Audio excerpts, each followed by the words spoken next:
is over. Ladies and gentlemen, let me be the guy that tells you something.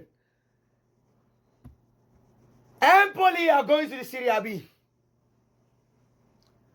They had it in their hands. They were leading against Verona. And then they allowed it slip away. Verona came back 2-1.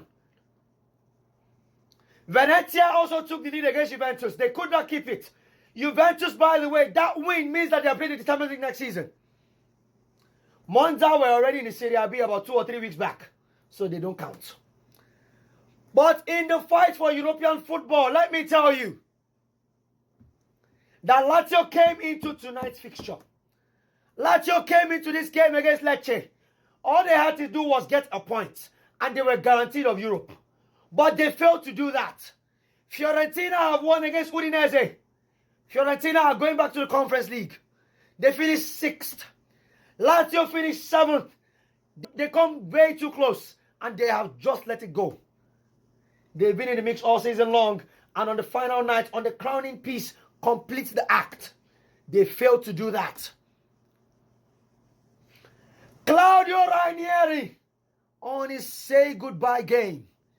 What would have been the perfect gift to hand to the Romans would be to tell them we are going to Europe. We are going to the Champions League. Unfortunately, it is going to be the Europa League. So yes, ladies and gentlemen, that's how it ends. This is where it all comes to a close. It's been a beautiful Serie A season. And this is the closing act. Let me tell you that the Monaco Grand Prix, Lando Norris won earlier today. Chased all the way by Charles Leclerc to finish P. Who finished P2? Oscar Piastri finished P3. Max Verstappen finished P4. Fernando Alonso is definitely the unluckiest driver on the grid right now. Let me tell you that for free.